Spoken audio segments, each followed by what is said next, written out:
welcome to Mama Talk Live. I'm your host, Molly Ann Luna. And I'm Valentina Izarra. And this is where All-American Mama sits down with Latina Mamacita to discuss all things relevant to motherhood. That's right, Mama. So grab your latte or your cafecito because it's about to go down. No topic is off limits. That's right. Today, we're talking about ways to helping you overcome the fear of criticism. Yes, so if you're struggling to follow your dreams and your goals because of fear of what other people might say, you don't want to miss today's episode. And I have to say, I'm so excited, Molly, because we're actually doing the show for the first time here together. So yes, look, we're in the same place.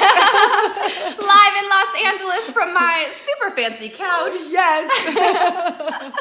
Amazing. So, Mommy, if you are watching us live or the replay, make sure you say hello in the comments below and do us a quick favor and click share because this topic, I think, affects all of us. Yes, it resonates. It resonates with, I think everybody knows and has experienced in their life something that they perhaps wanted to do, but they feel that they're set back because of fear of what other people might say. And I think it's something that we all face at one point or another. Mm-hmm. And it's something that can keep us from fulfilling our dreams and the things that we actually want to do in life because we're afraid, right, of what others might think. Oh, I'm absolutely guilty of this. There's been countless times in my past where I have allowed myself to just stall out of getting this great idea, but then being too afraid to move forward because I wasn't sure how people would receive it or perceive it. Yes, because we think sometimes, who am I to do this? Or, what are people going to think of me? They're going to think there's people out there doing it a million times better, more professional. Yes. So we it's like maybe we fear that it's like, are we good enough to do it? Right? Mm-hmm. That's like one of the things that what is our the people that are around us, if they don't see things the way that we see them, they might perceive it as even ridiculous, like a ridiculous dream that we have.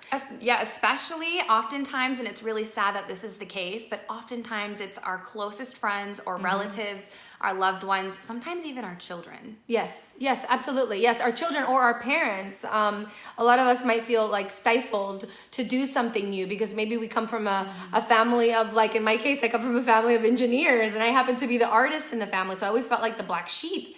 And it took me a while to gather the courage to go past the fear of criticism or maybe the judgments that people might have of me because of the fact that I wanted to pursue an artistic career rather than, a very, engineer, very methodical type of, of way of life and of career. And so it took me a while. Mm-hmm. And I think, so we're going to talk about the things that you guys can do to help you overcome it. Right? Yeah, absolutely. And for myself, I think that one of the things that you have to do if you want to overcome that is that if you have a dream and you're facing a lot of criticism from your surroundings, you actually, I have to say, you have to go search those people that are in line with your dream. Go out and find somebody that's doing the thing you're already doing. Yes, or surround yourself in that environment that you want to surround yourself in so that if people are telling you, no, it's not possible, you'll never be successful at that, and da-da-da-da, go search out the people that will actually prove all those naysayers wrong. Because if you surround yourself with those like-minded individuals, you'll actually start to see that there is a way to be able to achieve what it is that you want to achieve. Right, so the mind can achieve what it believes and perceives. But first, sometimes, especially if we are the first in our generation to break that generational paradigm and stepping into a new industry, you're pursuing the arts compared to your family of engineers. I am pursuing, I don't know what category it would fall under, the self-help development, coaching, public speaking, television host role compared to my my family of nurses and healthcare providers. And so the thing is, the coolest thing I think right now is that in this digital age, it's so easy to go out there and find a virtual mentor. Absolutely. And that's what's really exciting about today, like Molly Ann mentioned, is the fact that today you don't have to just like find the person physically. You can actually find them online and in books too. I found a lot of my mentorships. Some of my mentorships, all these old dead guys. Yes, they don't even know they're my mentor. And they'll never know because they're not actually even here. Yes. I'm like, they're speaking to me from beyond. But yes, we have to go find that information that we seek to find and look for it and make sure that we're surrounded by the information that we want to have rather than just sulk in the fact that nobody understands us, because I think that's what happens. We fear what other people might say, and then we feel not understood. Yeah. And when we feel not understood, then we give up because we get discouraged. We do. And I think when you're feeling discouraged, you really just, it's so challenging, but you really have to just go back inward and take a quick look at yourself and kind of give yourself a little bit of pep talk. For me personally, in order to help myself to overcome the fear of criticism, I have to really start fully believing in myself first and stepping more fully into my awareness. Because I think, I'm curious what you think, but I think that we have to show up and tell the world who we are. But first and foremost, you have to decide who it is you want to be. And how do you find that like courage? When you say you go and you look within yourself, how do you gather the courage? I think the first thing that you do to gather the courage is just first and foremost get extremely clear on what it is that you want. What about you? Do you have a... Yes, no, I think that is it's key. You need to know exactly what it is you want, because if you can pinpoint what your goal is, then you actually have a destination, not just a map there that where you like, you don't know where you're going. So if you know you're going to Paris, you'll find a route to get there. Totally. And so for you, knowing that like going the engineer route, like the way your family was going, wasn't going to work for you, how did you go about making that decision or discovering that the arts was more where your heart was calling you? I have to say that I always had the arts be part of my life. And my parents allowed it to a certain degree. They just didn't want it to become my career.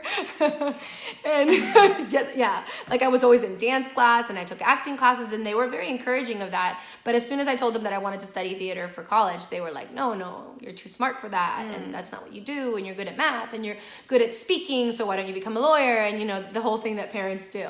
And so I ended up actually studying a career that I wasn't very passionate about. I ended up studying business.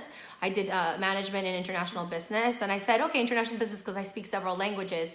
But it wasn't really where my heart was. Now, I do think that everything happens for a reason. I don't regret it if I look back at it. But then when I realized that when I got a corporate job, the part of the day that I was still looking the most forward to was going to my community theater classes. I was going to say, for me, going home and drinking my bottle of wine. I tried the corporate thing. It didn't work for me. No, it didn't work for me either. And I remember taking acting books with me while I was in corporate jobs and just waiting for the moment where I was able to go and do community theater. But I was in the community theater, but taking it so seriously, taking it like more serious than anything in my life. And that's just when I realized, I really have to pursue it. And I do think that there's something as beginner's luck. I don't know if any of you have read The Alchemist.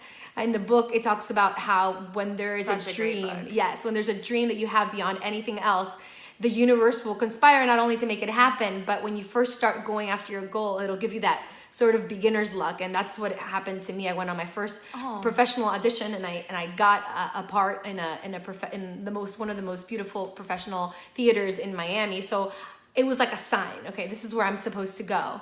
And obviously that gives me courage. But, my field is not an easy thing to go after, the acting career, and also being in the entertainment industry, as you well know. It takes a lot of persistence and a lot of courage. A lot of courage. To continuously pick yourself back up. Yes. But I think you always have to go back to that joy that you get. Yeah. For me, I think when you ask that question, that's what came to mind, is that reminding yourself of the joy that you get from doing the things that you love and from thinking about those things. Because if you're passionate about what you do, and if you think of this goal that makes you excited beyond anything, if you think of that joy that brings you, that in itself will give you courage, right? It will give you encouragement to continue. To take the first step. Absolutely. I'm just thinking back, one thing that helped me gain clarity, because I've done a gamut of jobs. I don't know what that is, but I was a U.S. Army soldier. I worked in corporate America as a financial advisor.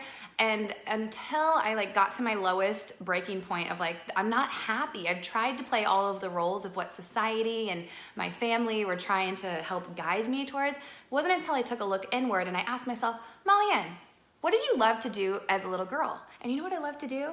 I love to set up the camera and shoot commercials and play news anchor and reporter with my sisters. until I gave myself permission to actually start pursuing that, I will tell you, it's terrifying. But to allow yourself to get back to your childlike state of being and to just take the smallest of actions, and time over time, you'll gain a little bit more courage, and sooner than later, those little voices inside of yourself, that criticism that you just have playing on an auto loop inside of your mind that came from maybe teachers or parents or loved ones or friends or enemies, eventually you'll rise above that and you'll follow your own. Yes, absolutely. You rise above it if you know how to sort of like drown that noise, right? And go back to your childlike state, like you said. I think something also that is like you have to know in order to drown out that criticism is that no matter what you do, no matter what it is that you go after, whether it's a small goal or a big goal, you're gonna have people that will criticize you. Even when you're successful, you'll have people that criticize you. So if that's the case, right, for all of us, if we're always going to have somebody that's like, she shouldn't be doing that, or what is she doing? Who does she think she is?